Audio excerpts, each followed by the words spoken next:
आराध्य देव के श्री चरणों में सत सत नमन। मैं अभिनंदन गादिया सूरत से जैन हिंदी ऑडियो बुक में आपका स्वागत करता हूं। अगर आप इस चैनल पर नए हैं तो इसे सब्सक्राइब कर दीजिए और बेल आइकन प्रेस कर दीजिए, जिससे चैनल के नोटिफिकेशन आपको रेगुलर मिलते रहें। कल के अध्याय में हमने सुना था, श्री जयाचार्य से किसने कहा कि तेरापन के 13वें आचार्य बहुत ही प्रभावशाली होंगे। क्या श्री जयाचार्य का दिव्य आत्माओं से संपर्क था? पीर जी और जयाचार्य जी की बातचीत का रोचक प्रसंग। किसने श्री जयाचार्य की विचित्र पग चंपी की थी? श्री जयाचार्य की चमत्कारी गीतिकाएं। किस अप्रत्याशित घटना से बचने के लिए जयाचार्य जी ने विघ्न हरण की ढाल बनाई? संतों पर कैसा विघ्न आया और तब जयाचार्य ने तत्काल कौन सी गीतिका बनाई? अंगारों की वर्षा का क्या कारण था? भिक्षु म्हारे प्रगटिया जी भरत खेतर में यह गीतिका किस नाम से प्रचलित है और यह कब बनाई गई थी? अब आगे तेरापन का इतिहास। शासन गौरव मुनि बुद्धमल जी। प्रकाशक जैन श्वेतांबर तेरापंथी महासभा। पंचम परिच्छेद श्री जयाचार्य। भाग 11। महान साहित्य सृष्टा द्वितीय और अद्वितीय। जयाचार्य एक महान साहित्यकार थे। सरस्वती उनकी जीहा पर थी। कलम उठाई और लिख दिया, अथवा बोल दिया और लिख लिया गया, वही साहित्य बन गया। वे एक महान लेखक तथा प्रभावशाली कवि थे। गद्य और पद्य साहित्य की इन दोनों ही पद्धतियों में उनकी कलम समान रूप से चली। उनके साहित्य की भाषा राजस्थानी है, उसमें अभिव्यक्ति की अद्भुत समता है। जैन आगमों की मूल भाषा प्राकृत है। उसे यदि हिमालय कहा जाए तो वहाँ से उद्भुत भाषा की गंगा का प्रवाह अपभ्रंश की घाटियों में घुमाव लेता हुआ राजस्थान की भूमि तक पहुँचा है। इसलिए राजस्थान के सहस्त्रों सहस्त्रों शब्दों का मूल उसमें खोजा जा सकता है। तेरापंथ के साहित्य सेवी आचार्यों में स्वामी जी के पश्चात द्वितीय नाम जयाचार्य का ही आता है। राजस्थानी भाषा के लेखकों में तो वे अद्वितीय ही थे। उस भाषा में किसी एक ही व्यक्ति ने 3 लाख पद प्रमाण साहित्य लिखा हो, ऐसा सुनने तथा पढ़ने में कहीं नहीं आया। अध्यात्म से अनुप्राणित साहित्य साधना के द्वारा जयाचार्य ने जो आत्मानंद प्राप्त किया, उसे अपने तक ही सीमित न रखकर उन्होंने खुले हाथों से सारे विश्व को वितरित किया। उसी उपक्रम में साहित्य उनका एक सशक्त माध्यम बना। जो भावोर्मियों बोलकर दूसरों तक पहुंचाई जाती हैं, वे वर्तमान काल में कुछ समय तक ही प्रभावक रहती हैं, परंतु जो साहित्य के माध्यम से पहुंचाई जाती हैं, वे भविष्य के प्रलंब विस्तार तक प्रभावक बनी रहती हैं। यही कारण है कि जयाचार्य का साहित्य आज भी सहस्त्रों सहस्त्रों व्यक्तियों को आध्यात्मिक तथा तात्विक तृप्ति प्रदान करता है। बाल साहित्यकार। जयाचार्य की साहित्यिक प्रतिभा उनके बाल्यकाल में ही प्रस्फुटित हो चुकी थी। जिस अवस्था में बालक अपने आप को पूर्ण रूप से संभाल भी नहीं पाता, उस अवस्था में उन्होंने ग्रंथ रचना प्रारंभ कर दी। वे 9 वर्ष की अवस्था में दीक्षित हुए और उसके 2 वर्ष पश्चात ही उनके मस्तिष्क में कविता की धारा फूटकर निकलने के लिए सुख बुगाने लगी। मात्र 11 वर्ष की अवस्था में उन्होंने संत गुणमाल नामक एक बृहत गीतिका की रचना करके अपनी असाधारणता का सबको परिचय कर दिया। उस बाल्यावस्था में काव्य शक्ति का जो जागरण उनमें हुआ, वह अवस्था के साथ साथ निरंतर वृद्धिगंत होता रहा। प्रारंभ में विद्याराधना और साहित्य साधना यद्यपि साथ साथ चलती रही, फिर भी उनमें विद्याराधना मुख्य और साहित्य साधना गौण थी। विद्या आराधना निरंतरिक कार्य था, जबकि साहित्य साधना कदाचित।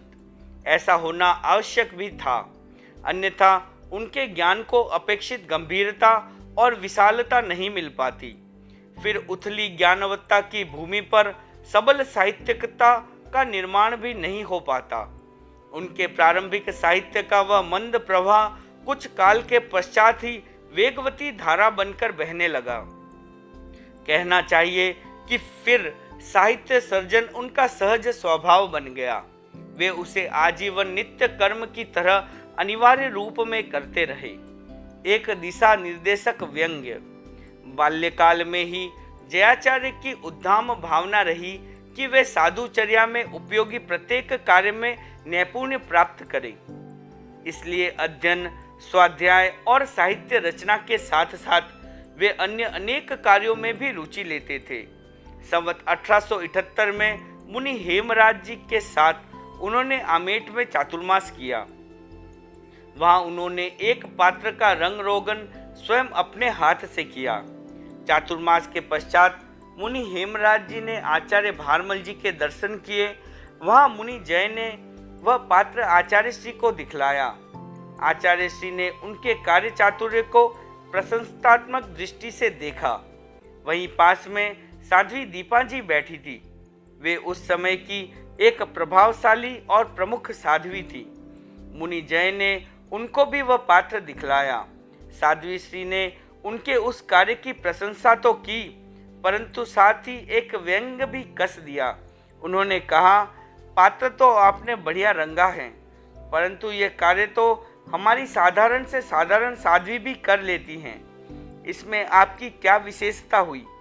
आपके अध्ययन की सार्थकता तो हम तब मानते जब आप सूत्र सिद्धांत के किसी रहस्य का उद्घाटन करते अथवा कोई नई रचना करके लाते। साध्वी श्री का व्यंग बाण ठीक निशाने पर लगा। मुनि जय पर उसका ऐसा प्रभाव हुआ कि मानो उसी दिन से उनकी कर्तव्य शक्ति को एक निर्णित दिशा निर्देश मिल गया। उसके पश्चात उन्होंने आगमों के गंभीर अवगाहन के साथ साथ उनकी जोड़ लिखकर समग्र जैन शासन को उपकृत किया। लगता है साध्वी श्री दीपा जी के उस प्रेरक व्यंग की सात्विक प्रतिक्रिया ने उनकी प्रतिभा के सर्वतोमुखी द्वार खोल दिए। उसी दिन उनके भावी जीवन की दिशा का निर्धारण हो गया। वहां से विहार कर जब वे पुरकी और आगे गए तब सप्ताह भर काल में उन्होंने पन्नवणा आगम के 10 पदों की जोड़ लिख दी। तेरापंथ के ज्ञानेश्वर। महाराष्ट्र के ख्यातनामा संत ज्ञानेश्वर ने 16 वर्ष की लघु वय में गीता की ज्ञानेश्वरी टीका लिखी। उसी प्रकार तेरापंथ के मनीषी संत जय ने अपनी 18 वर्ष की लघु अवस्था में पन्नवणा आगम की जोड़ लिखी। वह अत्यंत गंभीर अर्थ वाला आगम है। इतनी लघु वय में उसकी पद टीका रचकर उन्होंने अपने गहन आगम ज्ञान और अद्भुत बौद्धिक सामर्थ्य का एक अद्वितीय उदाहरण प्रस्तुत किया। कहा जा सकता है कि वे तेरापंथ के ज्ञानेश्वर थे। पुष्ट बल। जयाचार्य की साहित्य साधना निरंतर नदी के समान निरंतर प्रवहमान थी। उनके साहित्य सर्जन के पीछे उनकी अगाध ज्ञानोपासना की शक्ति थी। वे नए नए ग्रंथों का पारायण करते रहते। अनेक ग्रंथ उनके कंठस्थ थे। कंठस्थ ग्रंथों का पारायण भी निरंतर चलता रहता। उनकी स्मृति और मेघा बहुत प्रखर थी। उनके कंठस्थ ग्रंथों की तालिका इस प्रकार है। आगम सूत्र। पहला आवश्यक, दूसरा 10वें कालिक, तीसरा उत्तराध्ययन, चौथा आचारंग, पांचवा प्रज्ञापना और छठा आगमों के मुक्त पाठ। व्याकरण और कोश। पहला सारस्वत का पूर्वार्ध, दूसरा चंद्रिका का उत्तरार्ध, तीसरा भट्टी व्याकरण, चौथा मही शब्दकोश। जैन परंपरा के सुप्रसिद्ध 32 आगमों का उन्होंने अनेक बार पारायण किया। नियुक्ति, भाष्य तथा टीका आदि आगम के व्याख्या ग्रंथों का भरपूर दोहन किया। उन्होंने प्रकरण, प्रकरीकरण आदि ग्रंथ भी पढ़े। इनके साथ ही आचार्य श्री भिक्षु की कृतियों का भी संगोपांग अवगाहन किया। इसके अतिरिक्त अनेक काव्य, छंद शास्त्र, अलंकार शास्त्र आदि का अभ्यास किया। योग शास्त्र आदि के माध्यम से योग विद्या में निपुणता प्राप्त की। सभा प्रकाश, व्याख्यान, कथा साहित्य आदि सामायिक ग्रंथों का भी पारायण किया। कहा जा सकता है कि आगमों के अतिरिक्त भी लाखों पद प्रमाण साहित्य का उन्होंने अध्ययन किया। लाखों पद प्रमाण ग्रंथों की उन्होंने प्रतिलिपि भी की। इन सब प्रकारों से अर्जित ज्ञान का पुष्ट बल उनकी रचना प्रतिक्रिया को सहज समुपलब्ध हुआ। विविध धाराओं में जयाचार्य की लेखनी विविध धाराओं में बही। उन्होंने जहां अनेक आगमों की पद्य टीकाएं लिखी, वहां संस्मरणों, जीवन चरित्रों, आख्यानों तथा स्तुति काव्यों की भी बहुलता से रचना की। अपनी कृतियों में उन्होंने अनेक नई शैलियों का प्रयोग किया। उसके उदाहरण हैं भिक्षु दृष्टांत, प्रश्नोत्तर तत्वबोध और सिद्धांतर सार आदि ग्रंथ। उन्होंने संघ की छोटी से छोटी प्रवृत्ति को भी अपने चिंतन तथा लेखन का विषय बनाया। अतीत की घटनाओं को संकलित कर उन्हें स्वयं लिपिबद्ध किया। आगे के लिए भी संकलित तथा लिपिबद्ध करते रहने की पद्धति विकसित की। इस प्रकार वे परंपरा और इतिहास के महान संरक्षक तथा महान साहित्य सृष्टा के रूप में सदैव स्मरण किए जाते रहेंगे। रचना प्रक्रिया अनेक बाधाओं के होते हुए भी जयाचार्य ने विपुल साहित्य की रचना की। उसके परिमाण और वैविध्य को देखकर आश्चर्यचकित हो जाना पड़ता है। वे एक बड़े धर्म संघ के अधिनायक थे, अतः तत्संबंधी अनेक उत्तरदायित्व उन्हें वहन करने होते थे। प्रतिदिन एक या एकाधिक बार व्याख्यान देना होता था। जैन साधुचर्या के अनुसार वर्षा काल के अतिरिक्त उन्हें ग्रामानुग्राम विहरण करना होता था। कृत्रिम प्रकाश का उपयोग वर्जित था, अतः रात्रिकालीन एकांत एवं नीरवता का सहज लब्ध समय भी रचना के लिए अनुपयोगी हो जाता था। परंतु जयाचार्य की चाह ने उसमें एक नई राह निकाल ली। जब कभी रात्रिकाल में कोई रचना करनी होती, तब 5 मुनियों को अपने पास बिठा लेते और क्रमशः एक एक पद्य बनाकर उसे कंठस्थ करा देते। इस प्रकार एक चक्र में 5 पद बन जाते। उसके पश्चात दूसरा चक्र प्रारंभ हो जाता। 5 चक्रों में 25 पद बन जाते।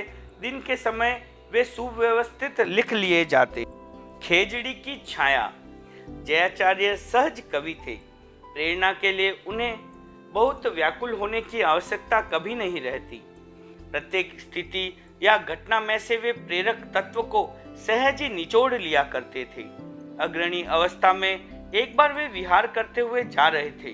गर्मी के दिन थे। मरुस्थल में ऊपर से सूर्य तपता है तो नीचे से बालू रेत। देव दर्शन के समान ही वहाँ छाया के दर्शन भी बहुत दुर्लभ होते हैं। धूप के उत्पत तथा चलने से श्रांत पथिक को उस बियाबान में विश्राम के लिए कहीं खेजड़ी ही मिल जाए तो भले ही, अन्य किसी वृक्ष की तो संभावना ही नहीं रहती। मुनि जीत को भी एक छायादार खेजड़ी दिखाई दी। उन्होंने कुछ क्षणों के लिए वहां विश्राम किया। उस समय की अनुभूति को उन्होंने तत्काल इस प्रकार अभिव्यक्ति प्रदान की। छोटी सी एक खेजड़ी, गहरी ठंडी छाए, जीत आदि मुनि संचरिया, विश्रामो तिहा पाए, कुत्तों की लड़ाई। जयाचार्य सुजानगढ़ में हजारीमल जी नाहटा की हवेली में विराजमान थे। वे अपने कार्य में व्यस्त थे। उस गली में सामने 2 कुत्तों में परस्पर लड़ाई छिड़ गई। वे जोर जोर से भौंकते हुए एक दूसरे पर आक्रमण कर रहे थे। उन्होंने इतना होल्ला मचाया कि हर किसी का ध्यान उचट कर उधर जाने लगा। गली का शांत वातावरण उस द्वंद्व युद्ध से बिल्कुल अशांत हो गया। जयाचार्य ने उस स्थिति को शिक्षा का माध्यम बनाते हुए तत्काल एक सोरठा बनाया और उसमें शिष्य वर्ग को संबोधित करते हुए कहा, नहीं ज्ञान अरु ध्यान, काम काज पिण को नहीं, ते कुकर समझान, फिरे चरे कल हो करे, टेढ़ी मेढ़ी गमन पद्धति। जयाचार्य कभी कभी विनोद की भावना से प्रेरित होकर भी पद्य निर्माण का कार्य किया करते थे। मुनि मोती जी तेरापन के एक यशस्वी मुनि थे। उन्होंने संवत 1913 में जयाचार्य के पास पाली में दीक्षा स्वीकार की। वे बाल्यावस्था में मुनि थे, अतः जयाचार्य के आगे आगे चला करते थे।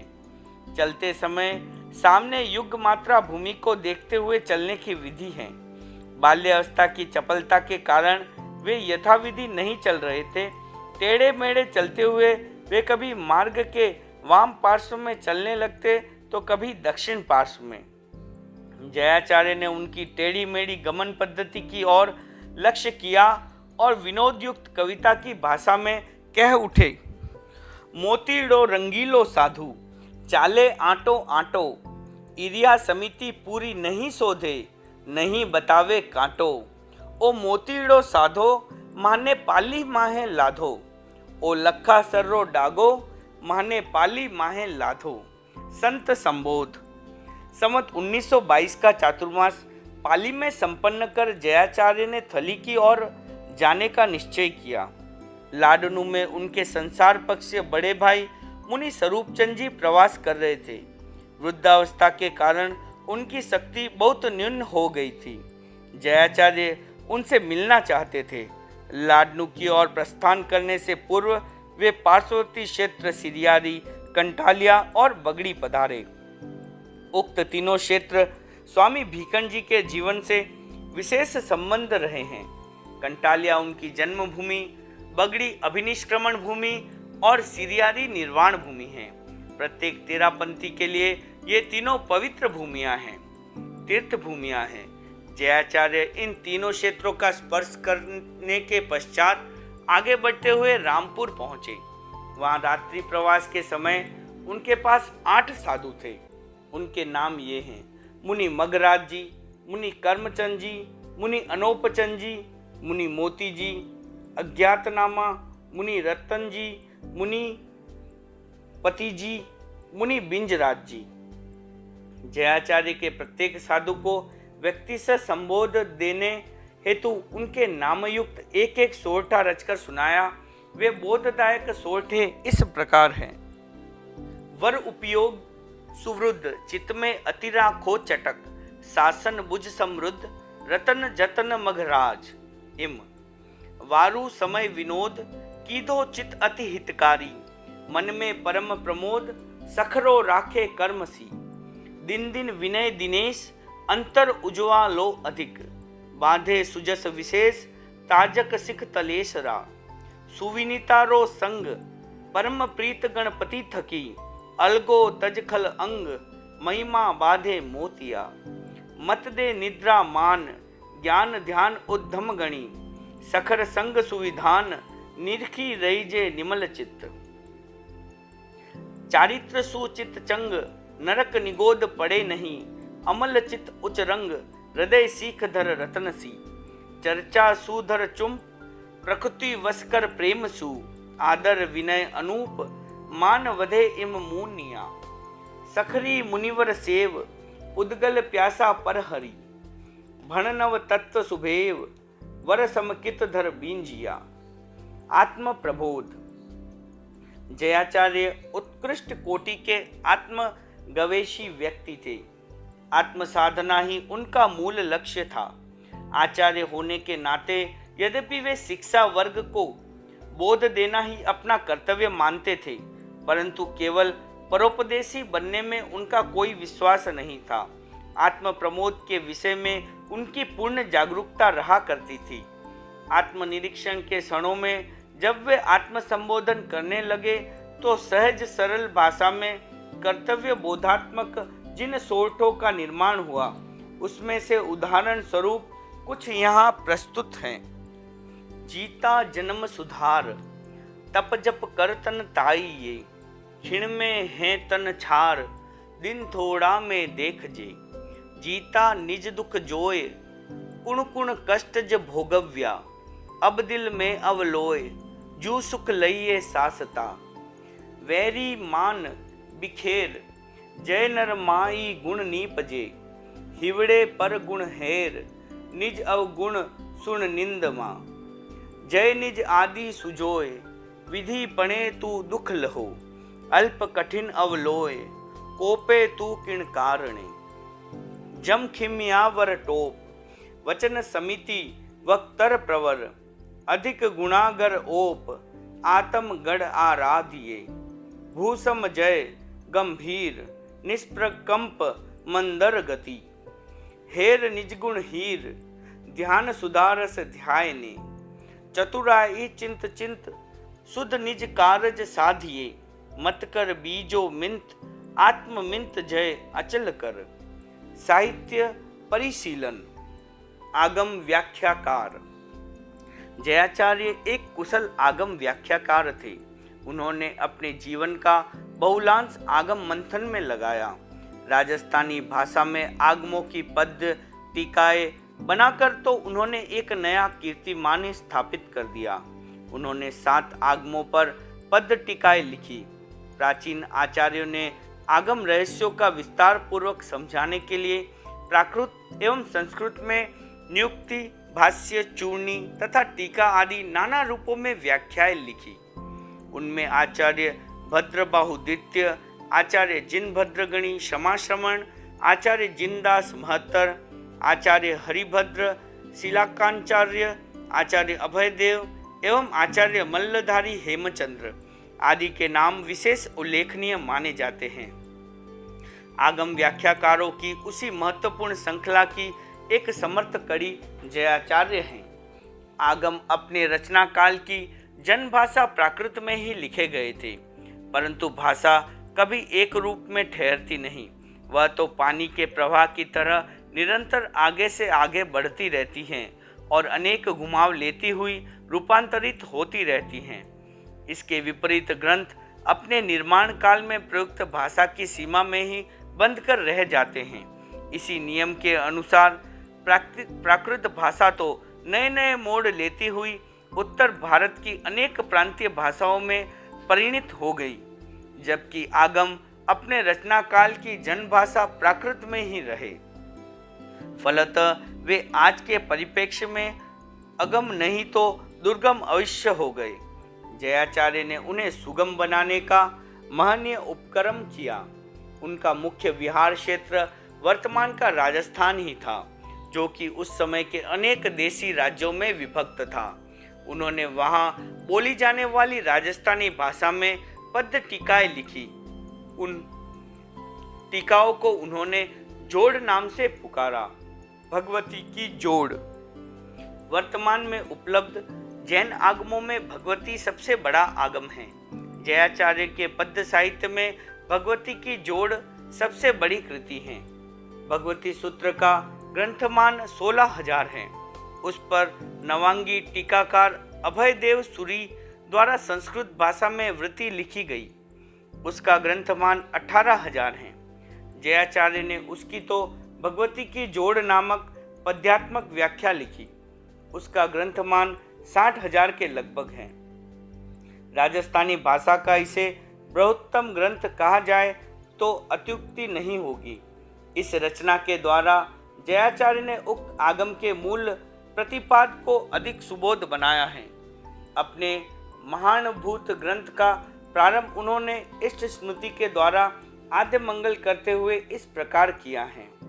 ओ पंच परमेष्टि नमी, भिक्षु भारी माल, नृपति इंदु प्रणमी रचू, भगवई जोड़ विशाल।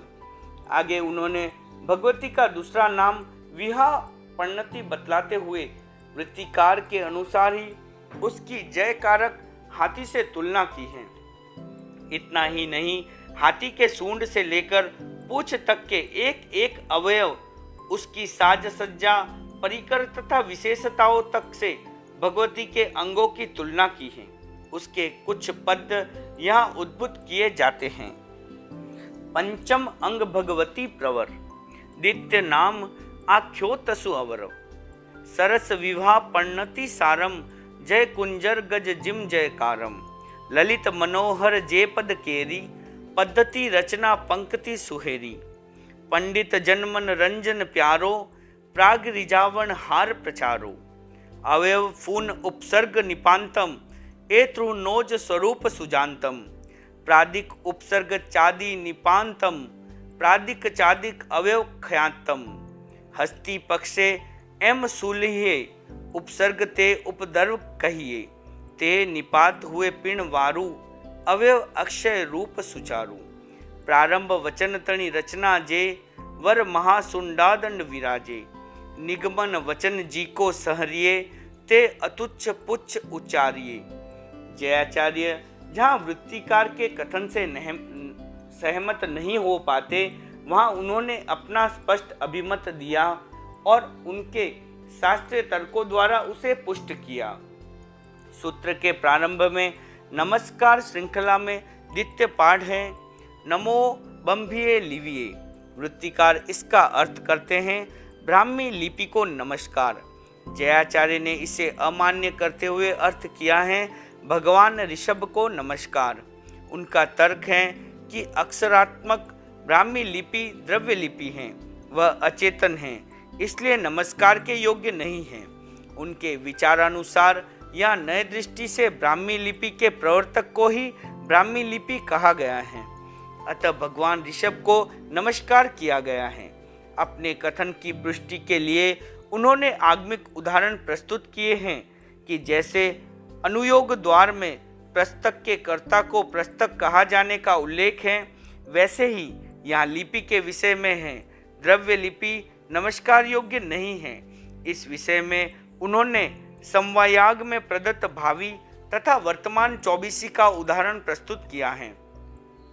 भावी जिन द्रव्य जिन हैं, अतः उनके लिए आगम में कहीं वंदे नहीं कहा, परंतु वर्तमान जिन भावी जिन होते हैं, अतः उनके लिए स्थान स्थान पर वंदे कहा गया है। आवश्यक सूत्र के लोगस पाठ में भी भाव जिन को वंदे कहकर नमस्कार किया गया है। इसी आशय के साथ वे टब्बा निर्माता आचार्य धर्म सिंह का उल्लेख भी करते हैं कि उन्होंने भी उक्त नमस्कार को भगवान ऋषभ का ही माना है। वे लिखते हैं नमो बंभिये लीविये लिपि करता ना भे चरण सहित धुर जिन लिपिक अर्थ धर्म सी ए पाथा ना करता भणी पाथो कहिए ताही एवं भूत नय ने मते अनुयोग द्वार रे माही। अथवा लिपि ते भाव लिपि जे मुनि ने आधार नमस्कार छे तेहने एवु दिसे सार। तीर्थ नाम जिम सूत्र नो ते संग ने आधार तिणसु संग ने तीर्थ कहू तिम भावे लिपिसार। वृत्तिकार द्रव्य लिपि कही ते लिपि छे गुण शून्य नमस्कार ते ने करे ते तो बात जबुन्य। द्रव्य निक्षेपो गुण रहित वंदन योग्य न ताम समव्यांगे देख लो द्रव्य भाव जिन नाम। भरत ऐरावत क्षेत्र नाम अनागत जिन राय चौबीसी नाम ना पिण वंदे पाठ न ताय। बलि ऐरावत क्षेत्रनी चौबीसी वर्तमान ठाम ठाम वंदे कह्यो ए गुण सहित सुजान। वर्तमान चौबीसिये भरत क्षेत्रनी ताही ठाम ठाम वंदे कह्यो जो वो लोगस माही। ते माटे द्रव्य लिपि भणी द्रव्य सूत्र ने सोय नमस्कार किम कहिए ये विमासी जोय। वृत्तिकार द्रव्य लिपि भणी थाप्यो छे नमस्कार सूत्र थकी मिल तो नथी ते अर्थ अवधार।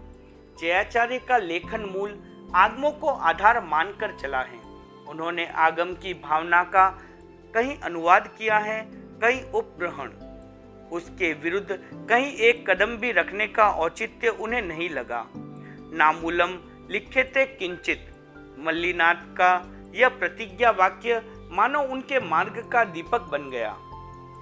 यही कारण है कि उनकी हर कृति आगम पुरुष के चरणों में समर्पित पुष्प माला के समान मनोहर एवं दिगंत व्यापी यश सुरभि की अक्षय धारा बन गई। टीका, भाष्य तथा चूर्णी आदि के अनेक कथन उनको आगम विरुद्ध लगे, अतः उन्होंने उनकी इसी जोड़ में मूल आगमों के उदाहरणों द्वारा स्थान स्थान पर गहरी समीक्षा की है। उन्होंने उन असंगत कथनों को बड़ी कोमलता के साथ अमान्य किया है। वे कहते हैं वृत्ति विशेषु तर थकी अणमिलती जे होय किम मानी जे तेह ने हिये विमासी जोय। जयाचार्य ने भगवती के मूल पाठ का अविकल अनुवाद करने के साथ अभयदेव सूरीकृत वृत्ति के मुख्य अंशों का अनुवाद किया है। उसमें तत्व को समझने में सरलता तो होती ही है, साथ में सूत्र और टीका के मणि कांचनवत गुफन से चिंतन को उत्प्रेरणा भी मिलती है। भगवती सूत्र के प्रथम प्रश्न की उद्भावना करते हुए कंधर गौतम ने भगवान महावीर से पूछा, से नुणम भन्ते चल माने चलिए। भगवान, स्थिति सह होने पर जो कर्म पुद्गल उदय में आने का अभिमुख होते हैं, क्या उन्हें उस चलन काल में चलित कहा जा सकता है? भगवान ने कहा, हाँ गौतम, ऐसा कहा जा सकता है।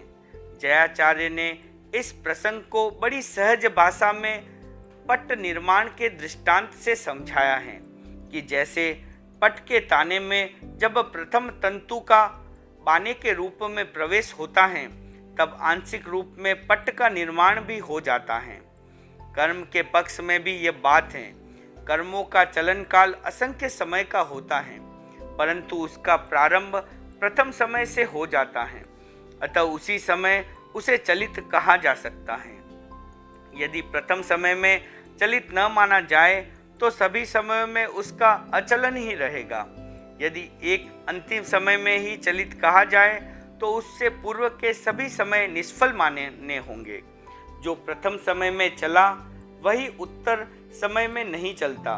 प्रथम समय में चलित हुए कर्म पुद्गल उदय आवलिका के समयों में उत्तरोत्तर चलित होते हुए क्षय होते हैं। जयाचार्य ने उक्त प्रसंग को अपनी भाषा में इस प्रकार संदुद्ध किया है। ते पहले समय चलवा लागो जेहे, तसु चलियु कही जे नए वचन करी है। पट उत्पत्ति काले प्रथम तंतु प्रवेश, पट उपनो कहीजे एछे पटनो देश। इम पहले समय चलियु कर्मनु अंग, तसु चलियु न कहे तो सर्व अचलन प्रसंग। इक अंत समय में चलियु कहीजे सोए, तो अपर समय ते निष्फल तंसु मत जोए। जे पहले समय चलवा लागो तेहे, जे चलियु कहीजे उत्तर समय न चले। दूर समय चलियु कह्या उदय आवलिका माय, सर्व समय चलियु शय ए धुर प्रश्न कहाय। भगवती जोड़ की रचना के प्रारंभ काल को सूचित करने वाला एक अज्ञात कृतक सोरठा उपलब्ध है। उसके अनुसार उक्त कृति संवत 1919 आश्विन कृष्णा नवमी गुरुवार को प्रारंभ की गई। वह इस प्रकार है। 19 से 19 विद नवमी आसु गुरु, भगवई जोड़ जगिस जय गणपति कीधी शुरू। प्रस्तुत ग्रंथ का निर्माण 5 वर्षों में संपन्न हुआ। इसे जयाचार्य की कार्यशीलता का एक उदाहरण कहा जा सकता है। राजस्थानी गीतों की लय में संदर्भ इस ग्रंथ में 501 गीतिकाएं हैं। तत्व ज्ञान को लोक गीतों की धुनों में बांध देना कठिन कार्य होता है, परंतु जयाचार्य ने अपने लिए सदैव कठिन कार्य का ही चुनाव किया। वे उसमें पूर्ण सफल भी हुए। इसमें गोशालक संबंधी 15वां शतक दोहा में ही है। उस शतक के सर्व दोहे 1197 हैं। निर्माण काल में तो आचार्य श्री ने इस शतक को छोड़ ही दिया था। संतों ने प्रार्थना की कि इतने बड़े ग्रंथ में यह अपूर्णता नहीं रहनी चाहिए। उन्होंने तब उसे दोहामय ही बना दिया, ढाले नहीं बनाई। कारण ये था कि स्वामी जी द्वारा गोशालक का आख्यान बनाया हुआ है। उनके बनाए आख्यान पर अपनी ओर से दूसरा बनाना उन्हें उचित नहीं लगा। स्वामी जी के आख्यान में 14 ढाले हैं, वही संख्या जोड़ में गिन ली गई। स्वामी जी के प्रति उनकी अनन्य भक्ति का यह एक महत्वपूर्ण निदर्शन है।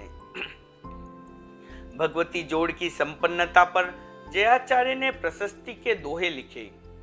उनमें जो आत्मनिवेदन प्रस्तुत हुआ वह उनकी सत्य शोधकता एवं विनय अनाग्रहशीलता का एक शाश्वत स्वर है। वे कहते हैं, मैंने अनेक ग्रंथों को देखकर ये रचना की है। मूल आगम से मेल खाने वाला अर्थ ही मैंने मान्य किया है। व्याख्या में आवश्यकतावश क्वचित संकोच व विस्तार भी किया है। मेरी समझ से मैंने सर्वत्र सिद्धांतोन्मोदित अर्थ ही किया है। फिर भी कोई आगम विरुद्ध बात आई हो तो उस विषय में ज्ञानी जो कहे वही मेरे लिए प्रमाण है। कोई प्रबल पंडित हो, उसे मेरी रचना में यदि कुछ आगम विरुद्ध लगे तो वह उसे सुधार दे। उपयोग के बिना अथवा अज्ञानवश कोई विरुद्ध वचन लिखा गया हो तो उसके लिए मेरा कोई आग्रह नहीं है। छद्मस्तावश की गई भूल के लिए मैं मिच्छामि दुक्कडम कहकर प्रायश्चित करता हूँ। प्रशिष्ट के दोहे में से कुछ यहाँ दिए जा रहे हैं। ए जोड़ भगवती नी रची सूत्रवती संपेख, टबो धर्मसी यंत्र फून अवलोकी सुविशेख। अर्थ कियो फुन शब्द नो ते पिण मिलतो जान, विस्तारियो किया अल्पनो किया संकोची वाण। इत्यादि इन जोड़ में दाख्यो मिलतो जान, अण मिलतो यूं आयो हुए ज्ञानी वदे ते प्रमाण। वली कोई पंडित प्रबल हुए आगम देख उदार, जे विरुद्ध वचन है सूत्र थी ते काढ़ी दीजो बार। विण उपयोगे विरुद्ध वचन जे आयो हुए अजान, अहो त्रिलोकी नाथ जी तसु मारे नहीं ताण। मैं तो मारी बुद्धि थकी आख्यो छे सुध जान, श्रद्धा न्याय सिद्धांत ना दाख्या शुद्ध पिछाण। पिण छदस्तपणा थकी कहिए बारंबार, प्रभु सिकारे अर्थ प्रति तैये छे तंत सार। अण मिलतो आयो हुए मिश्र आयो छे कोय, शंका सहित आयो हुए तो मिच्छामि दुक्कडम मोय। कल के अध्याय में हम सुनेंगे प्रश्नोत्तर तत्वबोध के निर्माण का रोचक किस्सा। ब्रह्म विध्वंसन ग्रंथ किस विषय पर लिखा गया? श्री जयाचार्य जी द्वारा किन किन के जीवन चरित्र लिखे गए? श्री जयाचार्य द्वारा रचित आख्यान। श्री जयाचार्य ने वर्षा के समय कैसा वातावरण होता है उसका वर्णन कैसे किया? श्री जयाचार्य ने कामांध व्यक्ति की तुलना किससे की? श्री जयाचार्य ने धर्म को अंतरंग राज्य कैसे बताया? श्री जयाचार्य ने कुपन व्यक्ति का वर्णन कैसे किया? ओम अरहम।